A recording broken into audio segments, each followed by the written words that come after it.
எல்லாத்துமே டிப்ரெஷன் சொல்கிறாங்க. But actually பார்த்தீங்கன்னா எல்லாத்துமே டிப்ரெஷனுங்கிறது கிடையாது. கஷ்டம் கொடுக்குற மாதிரி விஷயங்கள் வருது, இல்லை ஃபெயிலியர்ஸ் ஃபேஸ் பண்ணுறாங்க, அந்த மாதிரி சமயத்தில் வருது மன அழுத்தமாக இருக்கிறது தான் டிப்ரெஷன்னு சொல்கிறாங்க. பட் அதுவே பார்த்தீங்கன்னா மேரேஜ் ஆனவங்க டிவோர்ஸ் ஆகுறாங்க, இல்லை அந்த ஒரு ஃபேமிலிக்குள்ளார சில கஷ்டங்கள் அந்த மாதிரி வரும்போது என்ன ஆகுறதுன்னா அதுக்கடுத்தது இந்த சைக்காட்டிக் இல்னஸஸ் சொல்லணும். இது தவிர மற்ற சைக்காட்ரிக் கண்டிஷன்ஸ்லாம் பார்த்தீங்கன்னா சின்ன குழந்தையிலேருந்து வயசான வரைக்கும் வரலாம். For example adolescent age group வர நான் சொன்ன மாதிரி அந்த டிப்ரெஷன் ஆங்ஸைட்டியும் வரலாம். கூடவே வந்து முடி எப்படி வயசாக நிறைக்குதோ அந்த மாதிரி மூளையும் வயசாக சூழ்நிலை ஆரம்பிச்சிடும் வச்சுக்கோங்களேன். It's a spectrum. சின்ன குழந்தைங்களுக்கு வயசான வரைக்கும் டிஃப்ரெண்ட் டைப்ஸ் ஆஃப் இல்னஸஸ் எல்லாத்துக்குமே வரலாம். வணக்கம். நமக்கு உடல் சார்ந்த நிறைய பிரச்சனைகள் இருக்கும், மனம் சார்ந்த பிரச்சனைகள் அப்படின்னா நமக்கு டிப்ரெஷன் அது மட்டும் தான் தெரியும். அதை தவிர்த்து என்னென்ன மனம் சார்ந்த பிரச்சனைகள் இருக்கு, இதெல்லாம் கூட மனம் சார்ந்த பிரச்சனைகளா அப்படின்னு நம்ம தெரிஞ்சுக்க வேண்டிய நிறைய பிரச்சனைகள் குறித்து நம்ம கூட இன்னைக்கு பகிர்ந்துக்கிறதுக்காக டாக்டர் சபரி ஸ்ரீதர் சார் இருக்காரு. வணக்கம் சார். வணக்கம். எப்படி இருக்கீங்க? நல்லா இருக்கேங்க. Okay sir. சார், இப்போ இருக்க யங்ஸ்டர்ஸ்க்கு வந்து ஃபர்ஸ்ட் ஒரு பிரச்சனை அப்படின்னு சொல்றாங்க அப்படின்னா அது வந்து டிப்ரெஷன் தான். எல்லாருமே நார்மலா நான் டிப்ரெஷன்ல இருக்கேன் அப்படிங்கிறாங்க. வாட்ஸ்அப் ஸ்டேட்டஸ் கூட டிப்ரெஷன் அதுதான் வச்சுட்டே இருக்காங்க. ஸோ ஆக்சுவல் டிப்ரெஷன் அப்படின்னா என்ன சார்? இந்த மாதிரி யங்ஸ்டர்ஸ்க்கும் அந்த டிப்ரெஷன்லாம் வருமா? வரலாம். ஆக்சுவலி நீங்கள் கரெக்டான கேள்வி தான். ஆக்சுவலி டிப்ரெஷனுங்கிறது ஒரு என்ன சொல்கிறது, மிஸ்யூஸ் பண்ணப்பட்ட வேர்டு தான். ஏன்னா எல்லாத்துமே டிப்ரெஷன் சொல்கிறாங்க. பட் ஆக்சுவலி பார்த்தீங்கன்னா எல்லாத்துமே டிப்ரெஷனுங்கிறது கிடையாது. இப்போ ஸ்ட்ரெஸ்ஸாக இருக்கிறவங்க கூட டிப்ரெஷன் ஆகலாம். அந்த மெயினாக என்ன சொல்கிறாங்கன்னா ஒரு மன அழுத்தமாக இருக்கிறது தான் டிப்ரெஷன் சொல்கிறாங்க. பட் அதுவே பார்த்தீங்கன்னா பல டிகிரிஸ் ஆஃப் இது இருக்குன்னு வச்சுக்கோங்க. ஃபர்ஸ்ட் பார்த்தீங்கன்னா ஜஸ்ட் ஸ்ட்ரெஸ்ஸு. இப்போது டே டு டேல அவங்க எதிர்பார்க்குற விஷயங்கள் நடக்கலை, இல்லை ஒரு பயப்படுறது, அவங்கள மனசை பயமுறுத்துகிற மாதிரியோ இல்லை ஒரு கஷ்டம் கொடுக்குற மாதிரி விஷயங்கள் வருது, இல்லை ஃபெயிலியர்ஸ் ஃபேஸ் பண்ணுறாங்க, அந்த மாதிரி சமயத்தில் வர்றது வந்து ஸ்ட்ரெஸ்ஸு. சரிங்களா? இப்போது அவங்களோட லைஃப் சுச்சுவேஷன் சில விஷயங்கள் மாறுபடுது. ஃபார் எக்ஸாம்பிள் வந்து நான் சொன்ன மாதிரி எக்ஸாம் ஃபெயிலியர்ஸோ இல்லை வந்து ஒரு ஜாபில் இருக்கிறாங்க, திடீர்னு ஜாப் போயிடுது, அந்த மாதிரி ஒரு இல்லை டிவோர்ஸ், மேரேஜ் ஆனவங்க டிவோர்ஸ் ஆகுறாங்க, இல்லை அந்த ஒரு ஃபேமிலிக்குள்ளார சில கஷ்டங்கள் அந்த மாதிரி வரும்போது என்ன ஆகுறதுன்னா அட்ஜஸ்ட்மெண்ட் டிஸார்டர்னு ஒன்று வரும். அது அடுத்த ஸ்டேஜ். ஃபஸ்ட்டு வந்து ஸ்ட்ரெஸ்ஸு, அது அடுத்த அட்ஜஸ்ட்மெண்ட் டிஸார்டர். ஸ்ட்ரெஸ்ஸுங்கிறது பார்த்திங்கன்னா மைல்டாக இருக்கிறது. அப்பப்போ நம்மளுக்கு ஒரு மாதிரி சேர்ஃபுல்லாக இல்லாத மாதிரி இருக்கும், ஒரு சந்தோஷமாக இல்லாத மாதிரி ஃபீலிங் இருக்கும். மற்றபடி எல்லாம் சாப்பிடுவாங்க, தூங்குவாங்க, அவங்களோட டே டு டே ஆக்டிவிட்டிஸ் ரெகுலராக பண்ணுவாங்க. இந்த செகண்ட் சொன்ன அட்ஜஸ்ட்மெண்ட் டிஸார்டரில் என்ன ஆகும்னா ஒரு 1 மந்த்துக்குள்ளார வரைக்கும் கொஞ்சம் டிப்ரெஸ்டாக ஃபீல் பண்ணுவாங்க. சோகமாக இருக்கிறது, தூக்கம் இல்லாமல் போகுது, பசி எடுக்காமல் இருக்கிறது, எதுலேயுமே கவனம் செலுத்தாமல் இருக்கிறது, எந்த விஷயத்துக்கு மேலேயும் ஒரு ஈடுபாடு இல்லாமல் இருக்கிறது, எதையுமே என்ஜாய் பண்ண முடியாமல் இருக்கிறது, அந்த மாதிரிலாம் இருக்குவாங்க. பட் அது வந்து அந்த நான் சொன்ன இல்லையா ஒரு அட்ஜஸ்ட்மெண்ட் பீரியட், ஒரு 1 மந்த்து தான் யூஸ்வலாக சொல்லுவோம். அவங்களுக்கு எந்த விஷயத்த ஸ்ட்ரெஸ் கொடுக்குது, ஃபார் எக்ஸாம்பிள் நான் சொன்ன மாதிரி அந்த ஃபெயிலியர்னு எக்ஸாமோ இல்லை ஜாப் போயிடுச்சோ அந்த மாதிரி விஷயங்கள் வரும்போது அந்த விஷயங்கள் சால்வ் ஆகிற வரைக்கும் இருக்கும். ஒன்ஸ் அது சால்வ் ஆயிடுச்சுன்னா சரியாயிடும். அது அட்ஜஸ்ட்மெண்ட் டிஸார்டரில் சில பேருக்கு வந்து மாத்திரைகள் தேவைப்படலாம், சில பேர் வந்து ஜஸ்ட் கவுன்சிலிங் ஒரு சப்போர்ட்டிவ் தெரப்பி இருந்தாலே போதுமானதாக இருக்கலாம். மூணாவது விஷயம் தான் டிப்ரெஷன். இந்த டிப்ரெஷனுங்கிறது தான் வந்து காரணத்தோடையும் வரலாம், காரணம் இல்லாமையும் வரலாம். சில சொன்ன மாதிரி ஏதாச்சும் ஒரு ஸ்ட்ரெஸ்ஸோ இல்லை மனசை பாதிக்கிற மாதிரி விஷயங்கள் நடக்கிறதுனாலையும் அதுக்கு தாங்க கொள்ள முடியாதனால டிப்ரெஷனாக வரலாம். சில பேருக்கு வந்து காரணமே இல்லை, எந்த ஒரு விஷயமும் நடக்கலை இருந்தாலுமே டிப்ரெஷனுக்கு போகலாம். பட் எக்காரணத்தினால டிப்ரெஷன் இருந்தாலுமே அதுக்குமே அதே நான் சொன்னேன் இல்லையா அட்ஜஸ்ட்மெண்ட் டிஸார்டர், அதே மாதிரி சிம்டம்ஸ் தான். பட் இதில் என்ன ஆகுனா டிப்ரெஷனில் வந்து அவங்களோட டே டு டே ஆக்டிவிட்டீஸ், அவங்களோட நடவடிக்கைகளில் பாதிப்பு வரலாம், தூக்கம், பசி அந்த மாதிரி விஷயங்கள்லையும் பாதிப்பு வரலாம். அண்ட் இவங்களுக்கு வந்து கண்டிப்பாக மெடிக்கல் ட்ரீட்மெண்ட் தேவைப்படும். சைக்காட்ரிஸ்ட்டை பார்த்து சைக்காட்ரி மெடிக்கேஷன் கொடுத்து சரி பண்ண வேண்டிய விஷயமா இருக்கலாம். சரிங்களா? அண்ட் இந்த டிப்ரெஷனில் தான் இந்த தற்கொலை எண்ணங்கள் அந்த மாதிரி விஷயங்களும் வரதுக்கான வாய்ப்புகள், சிவியரான டிப்ரெஷன் போகும்போது அந்த மாதிரி எண்ணங்களும் வர வாய்ப்புகள் இருக்குது. ஸோ இதுதான் 3 விதமாக. பட் இதில் நம்ம டிப்ரெஷனுங்கிறது நான் சொன்ன மாதிரி 3த்தையுமே வந்து எல்லாருமே டிப்ரெஷன் சொல்லிடுறாங்க. இந்த ஸ்ட்ரெஸ் அதனால் ஸ்ட்ரெஸ்ஸையும் சொல்லிடுறாங்க, அட்ஜஸ்ட்மெண்ட் டிஸார்டருங்கிறதையும் சொல்லிடுவாங்க, டிப்ரெஷனையும் சொல்லிடுவாங்க. பட் இது பார்த்தீங்கன்னா யூஸ்வலாக ஒரு 10% வச்சுக்கோங்களேன். 100 பேர் இருந்தாலும் ஒரு 10% இருக்கலாம். ஆனால் எந்த ஏஜ் குரூப் வேணாலும் வரலாம். சின்ன ஸ்கூல் படிக்கிற பசங்கள்லேருந்து ஒரு 15-16 இயர்ஸ்லேருந்து 70-80 எந்த ஏஜ் குரூப்பில் வேணாலும் டிப்ரெஷனுங்கிறது வரலாம்னு வச்சுக்கோங்களேன். அண்ட் மேல்ஸ் அண்ட் ஃபீமேல் 2 பேருக்குமே கூட வரலாம். Okay sir. இப்போ நல்லா இருக்க ஒரு குழந்தை ரொம்ப ஹெல்தியா இருக்காங்க, துருதுருன்னு இருக்காங்க அப்படின்னா, திடீர்னு வந்து எந்த ஒரு ஆக்டிவிட்டியுமே இல்லாம ரொம்ப அமைதியாயிடுறாங்க, தன்னை வந்து ரொம்ப ஐசோலேட் பண்ணிக்கிறாங்க அப்படிங்கிற மாதிரியான பிரச்சனைகள்லாம் இருக்கு. இவங்களையுமே வந்து சைக்கியாட்ரிஸ்ட் கண்டிப்பா காட்டணும். கண்டிப்பா. அதாவது எப்பயுமே நம்ம வந்து ஒரு சுபாவம், நம்மளுக்குன்னு ஒரு சுபாவம் இருக்கும். எல்லாத்துக்குமே ஒரு சுபாவம் இருக்கு இல்லையா? அந்த சுபாவத்திலேருந்து மாற்றங்கள் எப்பயாச்சும் நம்ம கவனிச்சோம்னா கண்டிப்பா ஏதோ ஒரு ப்ராப்ளம் இருக்குங்கிறத நம்ம வந்து ஐடென்டிஃபை பண்ணணும். ரொம்ப சுறுசுறுப்பாக இருக்கிற குழந்தை வந்து நீங்கள் சொன்ன மாதிரி திடீர்னு டல் ஆகுது, யார்ட்டையும் பேசலை, தனிமையை விரும்புதுனாலே கண்டிப்பாக ஏதாவது ஒரு ப்ராப்ளம் இருக்கணும்னு தான் அர்த்தம். ஏதாவது டிப்ரெஷனாகவும் இருக்கலாம், ஒரு சின்ன ஒரு ஸ்ட்ரெஸ் மாதிரி இருக்கலாம், இல்லை ஸ்கூலில் அவங்க கிண்டல் பண்ணுறது, புல்லிங் அந்த மாதிரி விஷயத்துக்கு அவங்க ஆளாகினா இருக்கலாம், இல்லை ஸ்டடீஸில் ப்ராப்ளம், இல்லை டீச்சர்ஸ் ஏதோ சொல்லிட்டாங்க அதை அவங்களால அட்ஜஸ்ட் பண்ண முடியாமனால இருக்கலாம், இல்லை சீரியஸான சைக்காட்ரிக் ப்ராப்ளம், ஸ்கிசோஃப்ரெனியா, சைக்கோசிஸ்லாம் சொல்லுவாங்க. அதாவது யாருமே இல்லாத போது காதில் யாரோ பேச மாதிரி குரல் கேட்கறது, ஒரு நடக்கிற விஷயம்லாம் நடந்த மாதிரி நம்புறது, அந்த மாதிரி ஒரு சீரியஸான வியாதி இருக்கிறவங்களுமே இந்த மாதிரி நல்ல சேர்ஃபுல்லாக இருக்கிற குழந்தை திடீர்னு டல் ஆகி யார்ட்டையும் இன்ட்ராக்ட் பண்ணாமல் இருக்கலாம். ஒரு விஷயம் என்னென்னா, most of the psychiatric conditions பார்த்தீங்கன்னா 15 இயர்ஸ்க்கு மேலே அந்த அடலசன்ட் ஏஜ் குரூப்பில் நிறையா சைக்காட்ரிக் இல்னஸஸ் வந்து பார்த்திங்கன்னா ஸ்டார்ட் ஆகும்னு வச்சுக்கோங்களேன். ஸோ அந்த சமயத்தில் நீங்கள் சொன்ன மாதிரி அந்த நல்ல பழகிற குழந்தைங்க திடீர்னு இந்த மாதிரி டல் ஆச்சுனாலும் பார்க்கணும். அதே சமயத்தில் ரொம்ப அமைதியாக பொறுமையான குழந்தை திடீர்னு வந்து ஓவராக பேசுது, திமிராக பேசுது, சொல் பேச்சு கேட்கல, அந்த மாதிரி இருந்தாலுமே நம்ம வந்து ஏதோ நார்மல் சுபாவத்துலேருந்து ஏதோ மாறி இருக்கு, அதை நம்ம உடனே கவனிச்சு அது என்னங்கிறத நம்ம ஆலோசனை பண்ணி பார்த்துக்கணுங்க. Okay sir. அண்ட் இந்த இல்யூஷன் அப்படிங்கிற ஒரு விஷயம் இருக்குல்ல சார், அது எந்த அளவுக்கு பாதிக்குது? இந்த ஹாலுசினேஷன்ஸ் அது அது வந்து அந்த சொன்ன மாதிரி சைக்கோசிஸ்னு ஒரு இல்னஸ், குரூப் ஆஃப் இல்னஸ் இருக்குங்க. அதில் ஸ்கிசோஃப்ரெனியா, மனசிதைவு நோயின்னு சொல்லுவாங்க. அந்த மாதிரி விஷயங்கள் இருக்கிறவங்களுக்கு நீங்கள் சொல்கிற மாதிரி இந்த ஹாலுசினேஷன்ஸ், யாரும் இல்லாத போது யாரோ பேசுகிற மாதிரியோ, இல்லை யாரும் இல்லாத போது யாரையோ பார்க்குற மாதிரியோ எண்ணங்கள் வரலாம். அதே மாதிரி சுற்றி இருக்கவங்களும் நம்மளுக்கு அகேன்ஸ்டாக இருக்காங்க, நம்மளே வந்து ஏதோ டார்கெட் பண்ணுறாங்க, அந்த மாதிரி எண்ணங்கள் வரலாம். எல்லோரும் நம்மளை பற்றியே பார்க்குறாங்க, நம்மளே சிரிக்கிறாங்க, இந்த மாதிரி எண்ணங்கள் வரலாம். இதெல்லாம் வந்து அந்த சைக்காட்டிக் இல்னஸஸ் அதில் வரும். ஸ்கிசோஃப்ரெனியா, ஸ்கிசோஅஃபெக்டிவ் டிஸார்டர், அந்த மாதிரி நிறையா இல்னஸஸ் அதில் வரும். அதுவுமே நான் சொன்ன மாதிரி இந்த 15 வயசு அந்த அடலசன்ட் ஏஜ் குரூப்பில் தான் நிறைய பேருக்கு ஸ்டார்ட் ஆகும். அண்ட் 20 to 30 அந்த ஏஜ் குரூப் வரைக்குமே வரும்னு வச்சுக்கோங்க. Okay sir. டிப்ரெஷன் தவிர்த்து என்னென்ன மென்டல் இல்னஸஸ் இருக்கு? அதான் ஒன்று டிப்ரெஷன் சொல்லணும். அடுத்து நம்ம சொன்ன மாதிரி இந்த ஸ்கிசோஃப்ரெனியா, அந்த சைக்கோசிஸ் ரிலேட்டட் இல்னஸஸ், அப்புறம் ஆங்ஸைட்டி. இது அகெயின் அந்த டிப்ரெஷன் அந்த அளவுக்கு அதிகமோ அதே அளவுக்கு இந்த ஆங்ஸைட்டிங்கிற அந்த பதற்றம், மனப்பதற்றம் நோய் இருக்கு இல்லையா, அதுவுமே இப்போ நிறையா வந்துட்டு இருக்குன்னு வச்சுக்கோங்களேன். மெயினாக என்னன்னா, என்ன ஆகிடுமோ ஏதாயிடுமோங்கிற பயம், நடக்காத விஷயம் கூட நடந்துருமோ அப்படிங்கிற ஒரு பயம். இப்போ எக்ஸாம் படிக்கும்போது இந்த கொஸ்டின் வந்துச்சுன்னா என்ன ஆகுறது, இந்த நம்ம ஃபெயிலான என்ன ஆகும் அப்படின்னு நினைக்கிறோம் இல்லையா, அதுதான் ஆங்ஸைட்டி. பட் அதுவே வந்து தொடர்ந்து இருந்துகிட்டே இருக்குது. இது வந்து எக்ஸாம் ஃபியர், எந்த ஆங்ஸைட்டிங்கிறது எக்ஸாம் முடிஞ்சோன்னு சரியாயிட போகுது.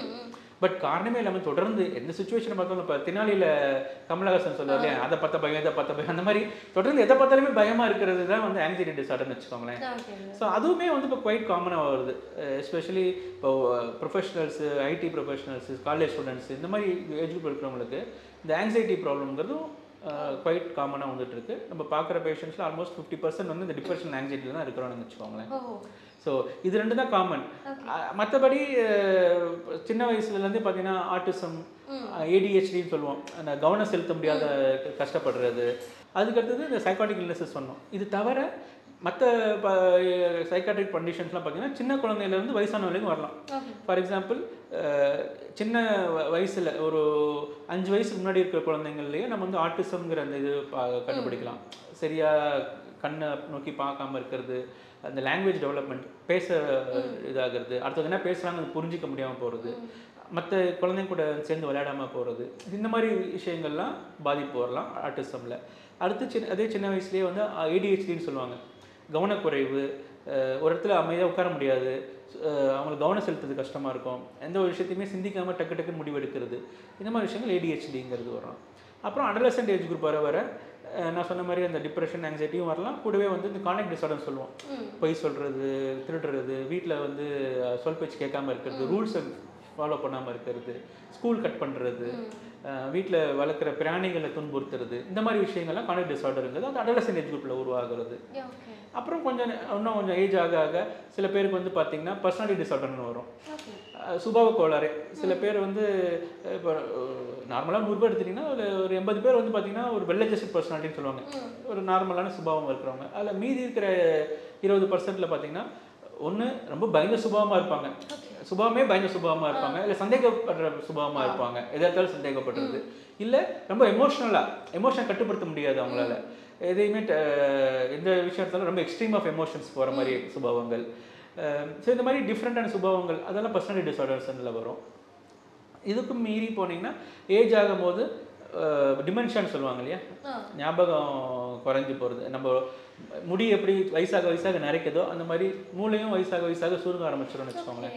இது ஏஜ் ரிலேட்டடாக நிறைய பேருக்கு வரலாம். சில பேருக்கு வந்து சீக்கிரமாக கொஞ்சம் ஏர்லியராகவே வர ஆரம்பிச்சிடும், இல்லை சீக்கிரம் அந்த சுருக்கங்கள் ஃபார்ம் ஆக ஆரம்பிச்சிச்சுன்னா நம்ம சின்ன வயசுலேருந்து நம்மளை கற்றுக்கிட்ட விஷயங்கள், நம்மளோட ஸ்கில்ஸ் எல்லாமே கொஞ்சம் கொஞ்சமாக நம்மளை விட்டு போக ஆரம்பிக்கும். அப்போ தான் ஞாபகம் மறதி, நம்மளோட தினங்கள் செய்ய வேண்டிய நடவடிக்கைகள் எல்லாத்தையும் அவங்களால செய்ய முடியாமல் போகிறது, அடுத்தவங்களை டிபெண்ட் பண்ணி இருக்கிறது, அந்த மாதிரி விஷயங்கள் வரலாம். So it's a spectrum. சின்ன குழந்தைங்கலேருந்து வயசான வரைக்கும் டிஃப்ரெண்ட் டைப்ஸ் ஆஃப் இல்னஸஸ் எல்லாத்துக்குமே வரலாம் இந்த மாதிரி. Okay sir. ஸோ அப்பப்போ செக் பண்ணிட்டே இருக்கணுங்கிறீங்க. அதான் எப்பயும் சிம்பிள் என்ன, நம்ம சுபாவமும் எல்லாத்துக்கும் தெரியும். நம்ம சுபாவத்துலேருந்து மாறுபடுற மாதிரி ஏதாச்சும் தெரியுதுனாலே வந்து ஓகே ஏதோ ஒரு மாற்றம் இருக்குது மன ரீதியாங்கிறத நம்ம செக் பண்ணி பார்த்துக்கிறது தப்பு கிடையாது. அண்ட் அதுவுமே ஒரு தொடர்ந்து ஒரு 1 வீக் 2 வீக்ஸ் இருந்தால் தான். எல்லாத்தையுமே பார்த்தீங்கன்னா ஒரு நாள் பயம் வரலாம், ஒரு நாள் டிப்ரெஷன் ஆகலாம். திடீர்னு காலையில் ஏதோ ஒரு விஷயம் நடக்குது, ஒய்ஃப்கிட்ட சண்டை போடுறோம்னா டிப்ரெஸ்டாக இருப்பார் அன்றைக்கி ஒரு நாள், அடுத்த நாள் நார்மல் ஆகிட போகிறோம். இப்போ ஒரு எக்ஸாம் ஃபெயிலியர் நியூஸ் வருதுன்னா ஒரு 2 நாள் 3 நாளுக்கு டிப்ரெஷன் ஆகும், ஐ மீன் டிப்ரெஸ்டாக இல்லை ஆங்ஸியஸாக இருப்போம், அப்போ சரியாயிட போகுது. பட் இது தொடர்ந்து இருக்குதுன்னு வச்சுக்கோங்களேன், ஒரு 2 வீக்ஸ்க்கு மேலே தொடர்ந்து இருக்குது, நம்மளோட டே டு டே ஆக்டிவிட்டீஸ் அதை அஃபெக்ட் பண்ணுது, தூக்கம் அஃபெக்ட் பண்ணுது, சாப்பாடு அஃபெக்ட் பண்ணுது அப்படின்னா கண்டிப்பாக அதை நம்ம வந்து போய் பார்க்கணும். Okay sir. இந்த மாதிரி இல்னஸஸ் வந்து ஜெனட்டிக்கலா? இதில் ஜெனட்டிக்னு சொல்லும்போது நம்ம என்ன பண்ணோம், வல்னரபிலிட்டி சொல்லுவோம், ஜெனட்டிக் வல்னரபிலிட்டின்ட்டு. இப்போ ஃபேமிலியில் ஒருத்தருக்கு வந்து ஏதாவது ஒரு மனவியாதி இருக்குன்னா அவங்களுக்கோட குழந்தைங்களுக்கு வந்து அந்த வல்னரபிலிட்டி இருக்குது. வல்னரபிலிட்டி இருக்குங்கிறனாலே அவங்களுக்கு அந்த தொந்தரவு வரும்னு கிடையாது. பட் கூடவே மற்ற விஷயங்களும் ஒன்று சேரும்போது அவங்களுக்கு வந்து அந்த வியாதி வரதுக்கான தன்மை ஜாஸ்தி. இப்போது அந்த மன ரீதியான வியாதி இருக்கவங்களோட குழந்தைங்களையும் மன ரீதியில் ப்ராப்ளம் இல்லாத குழந்தைங்க கம்பேர் பண்ணும்போது இந்த மன ரீதியாக தொந்தரவு இருக்கிறவங்க குழந்தைங்களுக்கு வந்து அந்த மன ரீதியான தொந்தரவு வரதுக்கான சான்சஸ் அதிகம் கம்பேர் டு அதர் குரூப். இன்னொன்று environmental factors also play a role. இப்போது அவங்க வந்து சுற்றி சூழ்நிலை நல்லா இருக்குது, நல்ல ஒரு ஃப்ரீயாக இருக்க முடியுது, நல்லா பேசுகிறாங்க, நல்லா படிச்சிருக்கிறாங்க, அவங்களோட ஃப்ரெண்ட்ஸ் நிறையா இருக்கிறாங்கங்கும் போது அந்த மாதிரி இருக்கிற சூழ்நிலை வர குழந்தைங்களுக்கு வந்து அந்த ஜெனடிக் வல்னரபிலிட்டி இருந்தாலுமே அந்த இல்னஸ் வரதுக்கான வாய்ப்பு குறைவு. பட் இருந்தாலுமே இட்ஸ் அ வல்னரபிலிட்டி, ப்ரீடிஸ்போசிங் ஃபேக்டர்னு சொல்லுவோம். அவங்களுக்கு வந்து அந்த மாதிரி தன்மை வரதுக்கான ஒரு ரிஸ்க் இருக்குது. பட் வந்தே ஆகும் 100% சொல்ல முடியாதுன்னு வச்சுக்கோங்க. பட் ஆனால் ஜெனட்டிக் இது இருக்குது. இன்ஃபேக்ட் நம்ம நிறையா இப்போது ரீசெண்டாக நம்ம நிறையா பார்க்குறது என்னென்னா அடிக்ஷன் ப்ராப்ளம், ஆல்கஹால். இப்போ ஆல்கஹாலோட இப்போ அதோட ஈக்குவலாகவே இப்போல்லாம் பார்த்தீங்கன்னா கஞ்சா ப்ராப்ளம், கென்னபிஸ் சொல்கிற வீடுன்னு சொல்லுவாங்க இல்லையா, அது யூஸ் பண்ணுறது இப்போ அதிகமாகிட்டே வருது. அதுக்குமே பார்த்தீங்கன்னா ஜென்ரல் இது இருக்குது, ஜெனடிக் ப்ராபபிலிட்டி. இப்போ அப்பாவோ தாத்தாவோ வந்து ஆல்கஹால் அடிக்ஷன் அந்த மது பழக்கத்துக்கு அடிமையாக இருந்தாங்கன்னா அவங்க குழந்தைங்களுமே அதுக்கு அடிமைக்கிறதுக்கான வாய்ப்புகள் இருக்குது. ஸோ நம்ம கொஞ்சம் கேர்ஃபுல்லாக பார்த்துக்க வேண்டியது சூழ்நிலை. Okay sir. இது அவங்க பார்த்து வளர்றதுனால கூட ஆமாம், பார்த்து மரபு ரீதியாகவும் அந்த ரிஸ்க் இருக்குது. இப்போ அப்பா பார்க்குறாங்க சின்ன வயசுலேருந்து அப்பா குடிச்சிட்டு வர்றாருங்க பார்க்கும்போது அதுவே மாடலிங் சொல்லுவோம், அதை பார்த்துட்டு இவங்களும் வந்து யூஸ் பண்ணுறதுக்கான வாய்ப்புகள். ஸோ அந்த மாதிரி ஆகும்போது என்னங்கன்னா சீக்கிரம் அப்பா வந்து 25 வயசு 30 வயசில் தான் யூஸ் பண்ணியிருந்தாங்கன்னா அவங்களோட பசங்க என்ன ஆகும்னா 15 வயசு 14 வயசுல யூஸ் பண்ண ஆரம்பிச்சிருவாங்க. ஸோ அந்த ஒரு ரிஸ்க் இருக்குன்னு வச்சுக்கோங்களேன். Okay sir. சார் இப்போ வந்து சைக்கியாட்ரிஸ்ட் சைக்காலஜிஸ்ட் 2 பேருக்கு உண்டான வித்தியாசம் என்ன சார்? சைக்காட்ரிஸ்ட் பேசிக்கலி எம்பிபிஎஸ் முடிச்சுட்டு எம்டி முடிச்சுட்டு டாக்டர், தேர் டாக்டர்ஸ் முடிச்சுட்டு அவங்க ப்ராக்டிஸ் பண்ணுறவங்க சைக்காட்ரிஸ்ட்டு. சைக்காட்ரிஸ்ட் வந்து பார்த்திங்கன்னா இந்த மன ரீதியான தொந்தரவுகளை ட்ரீட் பண்ணலாம், அதுக்கப்புறம் சர்டிஃபிகேஷன்ஸ் தரலாம், ஓகேங்களா. அதே மாதிரி கவுன்சிலிங்கும் தரலாம், எல்லாமே பண்ணலாம். சைக்காட்ரிஸ்ட்டை பொறுத்த வரைக்கும் எல்லா விஷயத்தையும் பண்ணலாம். சைக்காலஜிஸ்ட்டுங்கிறவங்க வந்து அதில் சைக்காலஜிஸ்ட்லேயுமே பார்த்தீங்கன்னா கிளினிக்கல் சைக்காலஜிஸ்ட் தான் வந்து யூஸ்வலாக மெடிக்கல் ப்ராப்ளத்தை ஹேண்டில் பண்ணுறவங்க. அவங்க வந்து அசஸ்மெண்ட்ஸ்லாம் பண்ணுவாங்க. அசஸ்மெண்ட் இந்த சென்ஸ் வந்து இப்போ டவுட் இருக்குன்னு வச்சுக்கோங்களேன், இவங்களுக்கு வந்து டிப்ரெஷன் இருக்கா இல்லை மனசிதைவு நோய் மாதிரி இருக்கா அப்படிங்கும்போது அவங்களுக்கு நம்ம ரெஃபர் பண்ணோம்னா அவங்க சில டெஸ்ட்டுகள் பண்ணி என்ன ப்ராப்ளம்கள் கண்டுபிடிப்பாங்க. இதே மாதிரி டிப்ரெஷன் இருக்குது, அந்த மாதிரி பதற்ற ப்ராப்ளம் இருக்குன்னா அவங்ககிட்ட ஆரம்பிச்சோன்னா அவங்க வந்து தெரப்பின்னு சொல்லுவாங்க, ஆலோசனைகள். கவுன்சிலிங் வேறு, தெரப்பிங்கிறது வேறு. ஸோ தெரப்பியில் என்ன பண்ணுவாங்கன்னா அவங்களுக்கு என்னென்ன அவங்களோட எண்ணங்கள் வந்து எந்த மாதிரி வந்து ப்ராப்ளமேட்டிக்காக இருக்குது, அந்த எண்ணத்தை எப்படி நம்ம மாற்றலாம், அந்த மாதிரி விஷயங்களோ இல்லை சின்ன வயசில் ஏற்பட்ட பாதிப்புனால இப்போ ஏதாவது அவங்களுக்கு பாதிப்பு வந்திருக்கா அதை பேசி அதை சரி பண்ண ட்ரை பண்ணுறது, இந்த மாதிரி பண்ணுறதுலாம் தான் தெரப்பி. ஸோ அது பண்ணுவாங்க சைக்காலஜிஸ்ட்டு. அசஸ்மெண்ட்ஸ் பண்ணுவாங்க, அவங்களுமே சர்டிஃபிகேட்ஸ் தருவாங்க. இப்போது படிக்கும்போது சில பேருக்கு வந்து அந்த சில அந்த டிஸ்லெக்ஸியாலாம் சொல்கிறோம் இல்லையா, அந்த ஸ்பெல்லிங் மிஸ்டேக்ஸ் வருது, மேக்ஸில் ப்ராப்ளம், அதை அசஸ் பண்ணி சர்டிஃபிகேட்ஸ் தருவாங்க. அதுமாதிரி ஐக்யூ அசஸ்மெண்ட், சில பேர் வந்து சின்ன வயசுலேருந்து மூளை வளர்ச்சி குன்றியவங்களாக இருப்பாங்க. ஸோ அவங்களுக்கு வந்து அந்த ஐக்யூன்னு சொல்லப்படுற புத்திசாலித்தனங்கிறது கொஞ்சம் குறைவாக இருக்கும். அதை டெஸ்ட் பண்ணிவிட்டு அதுக்கான சர்டிஃபிகேட்டும் சைக்காலஜிஸ்ட் தருவாங்க. Okay sir. அதே மாதிரி இப்போ சமீப காலமாக வந்து இந்தியாவில் ரொம்ப அதிகமாக இருக்கிறது வந்து வைலன்ஸ். அதுவும் வந்து இப்போ போன வாரம் ஒரு கேஸ் ஒன்று நடந்துச்சு. என்ன அப்படின்னா, தன்னோட காதலி வந்து வேணாம் அப்படின்னு சொல்லிட்டாங்க அப்படிங்கறக்காக நடு ரோட்ல ஸ்பேனர் எடுத்துட்டு போய் அடிச்சே கொண்டிருக்காரு. ஸோ இதெல்லாம் எதனால சார் வருது? இப்படி ரொம்ப நேசிச்ச ஒருத்தவங்க திடீர்னு அவங்களே கொல்றதுக்கு எப்படி தோணுது? இதுக்கு மெயின் காரணம் என்னன்னா, நம்மளோட என்ன சொல்கிறது, நம்ம சொசைட்டி பதியே வந்து நம்மளோட சூழ்நிலைகள் மாறிடுச்சு. கம்யூனிட்டி லிவிங் இல்லை, முன்னெல்லாம் வந்து பார்த்திங்கன்னா ஒரு கூட்டு குடும்பமாக இருந்துச்சு. கூட்டு குடும்பம் அடுத்த பிறகு கூட 90s சமயத்துலலாம் பார்த்திங்கன்னா வந்து ஒரு காலனி மாதிரி ஒரு குடும்பமாக இருந்தோம். அந்த ஹோல் காலனியில் இருக்கிறவங்க எல்லாத்தையுமே பார்த்திங்கன்னா எல்லாத்தையும் பற்றியுமே தெரியும். இப்போ நம்ம எல்லாமே ஒரு ஃப்ரெண்ட்லியாக ஒரு இன்ட்ராக்ஷனோட வாழ்ந்துட்டு இருந்தாங்க.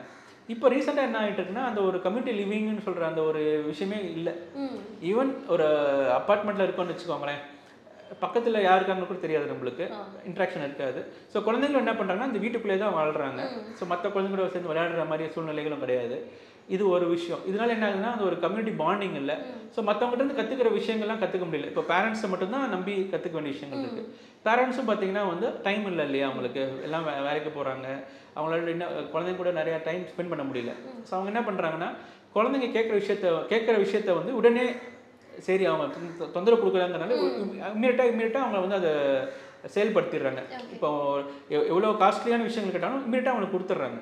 ஸோ சின்ன வயசுலேருந்தே ஒரு ஏமாற்றத்துக்கு பழகாமல் வளர்கிறாங்க குழந்தைங்க.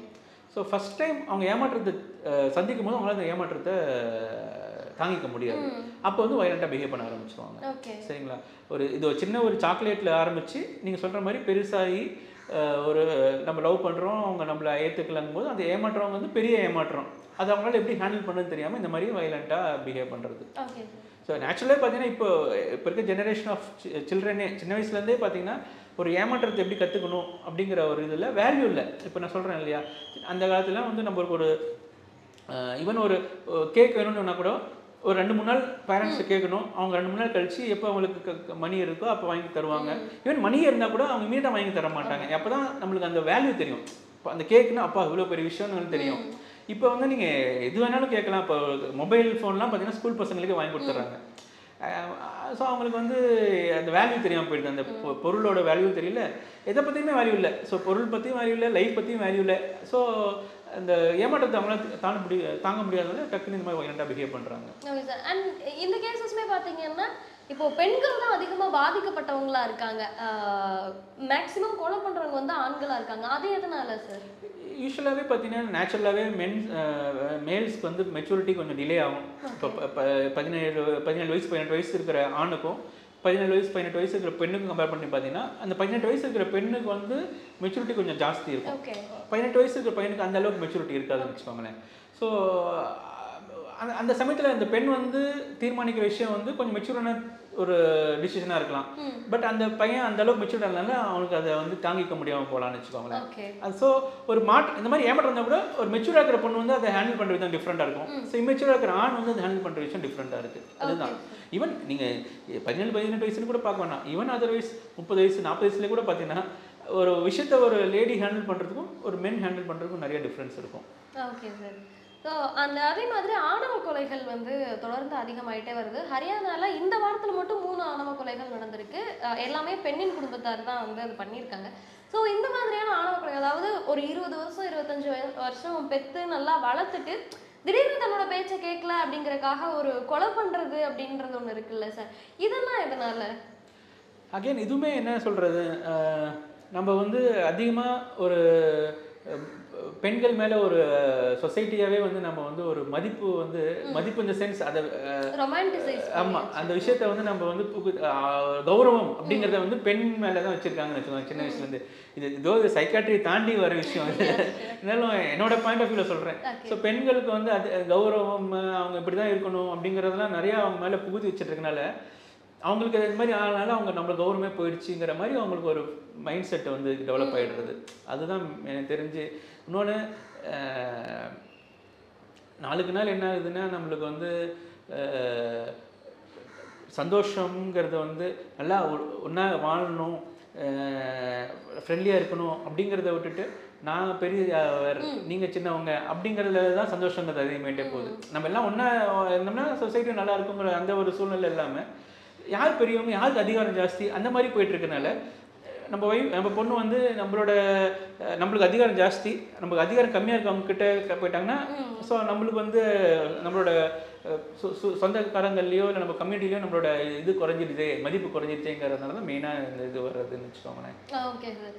சார் அண்ட் இன்னொரு ஒன் மோர் திங் என்னன்னா, குழந்தைங்க இப்போ சின்ன வயசுல ஒரு ஃபிசிக்கல் அபியூஸ்க்கு ஆளாகிற குழந்தைங்க வந்து அவங்களோட கேரக்டரே வந்து மொத்தமா சேஞ்ச் ஆயிரும் அப்படிங்கிற மாதிரி சொல்றாங்க. அது எந்த அளவுக்கு உண்மை? அவங்களோட கேரக்டர் வந்து எந்த அளவுக்கு சேஞ்ச் ஆகும்? நம்ம எவ்வளவு சீக்கிரம் வந்து அதை அட்ரஸ் பண்ணணும்? இது 100% உண்மை தான். அதாவது சின்ன வயசில் ஃபிசிக்கல் அபியூஸ், செக்ஷுவல் அபியூஸ் அந்த மாதிரி விஷயங்கள்லாம் உட்படுத்துகிற குழந்தைங்களுக்கு வந்து வயசாகும்போது கண்டிப்பாக மனநிலையை வந்து பாதிக்க வரும். ஏன்னா நம்மளோட மனநிலைங்கிறது பார்த்தீங்கன்னா 18 வயசு வரைக்கும் தான் டெவலப் ஆகும். சுபாவம், மனநிலை, கேரக்டர்னு சொல்கிற எல்லா விஷயமே பார்த்தீங்கன்னா 18 வயசு வரைக்கும் நம்மளோட எக்ஸ்பீரியன்ஸஸ் வச்சு தான் அது டெவலப் ஆகும். ஸோ நம்ம இந்த குழந்தை வயசுலேருந்தே இந்த 18 வயசு வரைக்குமே நம்மளுக்கு எந்த ஒரு பாதிப்பும் இல்லாத இருக்கும்போது நான் சொன்னோம் இல்லையா, பர்சனாலிட்டி டிஸார்டர்ன்றதுல 80% வந்து நல்ல ஒரு பர்சனாலிட்டியாக இருப்பாங்க, அட்ஜஸ்டட் பர்சனாலிட்டியாக இருப்பாங்க. இந்த மாதிரி எந்த பாதிப்பும் பார்க்காத குழந்தைங்க தான் அந்த வெல் அட்ஜஸ்டட் பர்சனாலிட்டியில் வருவாங்க. சின்ன வயசுலேருந்தே இந்த மாதிரி பாதிப்புகளுக்கு உள்ளாகிறவங்க, ஃபார் எக்ஸாம்பிள் வந்து பேரண்ட்ஸ் வந்து அடிச்சுக்கிட்டே இருக்கிறாங்கன்னு வச்சுக்கோங்க, சின்ன வயசுலேருந்தே ஃபிசிக்கல் அபியூஸ் பண்ணிட்டே இருக்கிறாங்கன்னா, ஒன்று ரொம்ப பயந்த சுபாவம் ஆயிடுவாங்க, இல்லை ரிபலியஸ் ஒரு ஆன்டி சோஷியல் பர்சனாலிட்டி, எதை பற்றியுமே கவலைப்படாமல், ஏன்னா வலிக்கு அவங்க பழகிட்டாங்கன்னா அதோட பெருசாக அவங்களுக்கு பயமுறுத்துகிற விஷயம் எதுவும் இருக்க போகிறது இல்லை. ஸோ எதாவது துணிஞ்சு பண்ணுற மாதிரி விஷயங்கள், அந்த மாதிரி ஒரு பாதிப்பு வரலாம். இல்லை செக்ஷுவல் அபியூஸோ, இல்லை வந்து ஒரு தனிமைப்படுத்தப்படுறாங்க. சின்ன வயசுலேருந்து ஒரு 2 குழந்தைங்க இருக்குது, ஒரு குழந்தைய நல்லா வளர்த்துக்கிட்டு இன்னொரு குழந்தைய வந்து தனிமைப்படுத்துகிறாங்க. அவங்களுக்குலாம் பார்த்தீங்கன்னா எமோஷனலி அன்ஸ்டேபிள் பர்சனாலிட்டியாக டெவலப் ஆகும். எந்த ஒரு விஷயத்தையும் ஒரு ஏற்றுக்கொள்ள முடியாது, எக்ஸ்ட்ரீம் எமோஷன்ஸ் வரலாம். எந்த ஒரு ரிலேஷன்ஷிப்பையுமே பார்த்தீங்கன்னா அவங்களால நம்பிக்க முடியாது. ட்ரஸ்ட் இஷ்யூஸ் சொல்லுவாங்க இல்லையா, ஒரு ரிலேஷன்ஷிப்பில் போனாலே ஒரு நம்பிக்கை இல்லாத தன்மை இருக்கும் அவங்களுக்கு. ஸோ அந்த மாதிரி ஒரு பர்சனாலிட்டியாக டெவலப் ஆகலாம். இன்னொன்று நம்ம சொன்ன மாதிரி மதுவோட பழக்கங்கள், கஞ்சா அந்த மாதிரி விஷயம், போதைப் பொருள் விஷயத்துக்கெலாம் அடிமையாகிற வல்னரபிலிட்டி அதிகமாகலாம் அவங்களுக்கு. ஸோ அதனால தான் யூஸ்வலாக நம்ம பேரண்டிங்னு பார்த்தீங்கன்னா வந்து ஒரு 4 டிஃப்ரெண்ட் டைப்ஸ் ஆஃப் பேரண்டிங் சொல்லுவோம். ஒன்று வந்து அத்தாரிட்டேட்டிவ் பேரண்டிங், கரெக்ட், இதான் வந்து இதுலேயே அக்செப்டட் பேரண்டிங். ஒரு குழந்தை தப்பு செய்யும்போது அதை தண்டிக்கிறது, நல்லது செய்யும்போது பாராட்டுறது, பேரண்ட்ஸ் வந்து எடுக்கிற டிசிஷனை குழந்தை ஃபாலோ பண்ணுவாங்க. பட் அதே சமயத்தில் குழந்தை சொல்கிற சில சஜஷன்ஸையும் பேரண்ட்ஸ் ஏற்றுக்கிட்டு இப்படி ஒரு நச்சரிங்கான ஒரு பேரண்டிங் தான் அத்தாரிட்டேட்டிவ் பேரண்டிங். இந்த மாதிரி ஒரு பேரண்டிங் ஸ்டைல் இருந்துச்சுன்னா தான் எந்த தொந்தரவும் வராது பெருசாகும்போது. அத்தாரிட்டேரியன் பேரண்டிங்னு சொல்லுவாங்க. அத்தாரிட்டேரியன் பேரண்டிங்னா வந்து பேரண்ட்ஸ் சொல்கிறது தான் ஃபுல்லாக கேட்டாகணும், குழந்தைங்க சொல்கிறது விருப்பத்துக்கு எதுவும் அவங்க பதில் கொடுக்க மாட்டாங்க. அதே சமயத்தில் ரொம்ப ஓவராக பனிஷ்மெண்ட் பண்ணுறது, ரூல்ஸ் ரொம்ப ஓவராக புகுத்துறது, அந்த மாதிரி பேரண்டிங்கோட வர குழந்தைங்க வந்து கொஞ்சம் ரொம்ப பய சுபாவமாக வர வாய்ப்புகள் இருக்குது. சில பேரண்டிங் வந்து கண்டுக்கவே மாட்டாங்க குழந்தைங்களை, கொஞ்சம் கூட அக்கறையே இல்லாமல் இருக்கிறது. அந்த மாதிரி இருக்கிற குழந்தைங்களும் இந்த மாதிரி மது பழக்கம் அடிமையாகிறது, இல்லை எமோஷ்னலாக எதுலையுமே யாருக்குமே அந்த அளவுக்கு ஒட்டாமல் போகிறது, அந்த மாதிரி ப்ராப்ளம் இருக்கலாம். ஸோ இந்த மாதிரி நம்ம சின்ன வயசுலேயே பேரண்ட்ஸ் எந்த அளவுக்கு குழந்தைங்களை வளர்த்தணுமோ அது வந்து கண்டிப்பாக பெருசான பிறகு அவங்க எந்த அளவுக்கு மன ரீதியாக ஸ்ட்ராங்காக இருக்காங்கிறது கண்டிப்பாக அது பிரதிபலிக்கும் வச்சுக்கோங்க.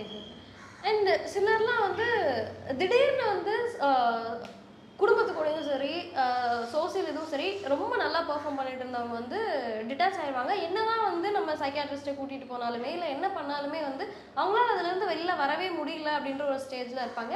யார்கிட்டயும் பேசவே மாட்டாங்க, தனியாக உட்காந்து அழுவாங்க, அந்த மாதிரிலாம் பண்ணிட்டு இருப்பாங்க. ஏன்னு கேட்டால் கூட சொல்ல மாட்டாங்க. ஸோ அவங்களுக்குலாம் என்ன பிரச்சனை இருக்குன்னு எப்படி சார் கண்டுபிடிக்கிறது? சரி, அதுதான் நம்ம யூஸ்வலாக நம்ம ரெட் ஃப்ளாக்ஸ்னு வச்சுக்கோங்களேன். இந்த மாதிரி விஷயங்கள்லாம் வந்துச்சுன்னா நம்ம வந்து இமீடியட்டாக வந்து கொஞ்சம் கவனமாக இருக்கணுங்கிறது. நீங்கள் சொல்கிற மாதிரி நல்லா வேலைக்கு போயிட்டு தூங்கி எழுந்திரிச்சு குழந்தைங்க பார்த்துக்கிட்டு குடும்பத்தை நல்லா கவனிக்கிறவங்க திடீர்னு எதுலேயுமே ஒரு ஈடுபாடு இல்லாமல் இருக்கிறாங்கன்னா கண்டிப்பாக அதை நம்ம கவனிக்கணும். ரெண்டாவது மெயினாக தூக்கம். இந்த சைக்காட்ரி ப்ராப்ளத்தை பொறுத்த வரைக்கும் ஆல்மோஸ்ட் எல்லா சைக்காட்ரி ப்ராப்ளத்துக்குமே வந்து தூக்கங்கிறது ரொம்ப இம்பார்ட்டன்ட். தூக்கம் கெடுது, சரியாக தூங்க மாட்டேங்கிறாங்க, நைட் ஃபுல்லாக முடிச்சுட்டே இருக்கிறாங்க, இவ்வளோ கஷ்டப்பட்டு படுத்தாலும் தூக்கம் வரல, பகலையும் தூக்கம் வரல, நைட்டு தூக்கம் வரல அப்படின்னு இருக்கும்போது அது ஒரு ரெட் ஃப்ளாக். சரிங்களா?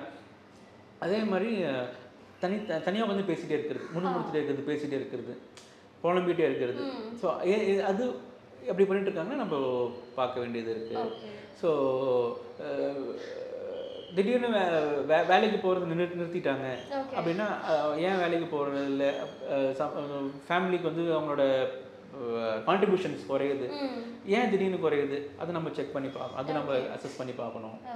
அன்னெசரியாக தேவையே இல்லாமல் சண்டை போடுறது, கோவப்படுறது, அதாவது கோவப்படணுங்கிற காரணமே இருக்காது, அது கோவப்படுறது. இல்லை இதுக்கு முன்னாடிலாம் கோவப்பட்டிருக்க மாட்டாங்க அந்த விஷயத்துக்கு, அந்த மாதிரி விஷயத்துக்கு கோவப்படுறாங்க. இந்த மாதிரி அதீதமாக கோவப்படுறது, அதே மாதிரி பயப்படுறது, காரணமே பயப்படுறது. எந்த ஒரு ஆங்ஸைட்டி டிப்ரெஷன்லையாவது ஏதாச்சும் காரணம் இருக்கும் பயப்படுறதுக்கு, பட் காரணமே நம்ம பயப்படுறது, கற்பனையாக பயப்படுறது, கற்பனையான விஷயம். ஃபார் எக்ஸாம்பிள் யாரோ நம்ம ஃபாலோ பண்ணுறாங்க, இல்லையோ நம்மளை வந்து கண்காணிக்கிறோம், அந்த மாதிரி தேவையில்லாமல் நம்ம நடக்காத விஷயம் நடக்கிற மாதிரி நினச்சிக்கிட்டு பயப்படுறது, இந்த மாதிரி விஷயங்கள்லாம் வந்துச்சுன்னா நம்ம கண்டிப்பாக இமீடியட்டாக சைக்காட்ரிஸ்ட்டை பார்த்தே ஆகணும்னு வச்சுக்கோங்களேன். ஓகே சார், நிறைய விஷயங்கள் எங்கள் கூட ஷேர் பண்ணிக்கிட்டீங்க, ரொம்ப நன்றி சார். நன்றிங்க, thank you. Thank you so much sir. Thank you.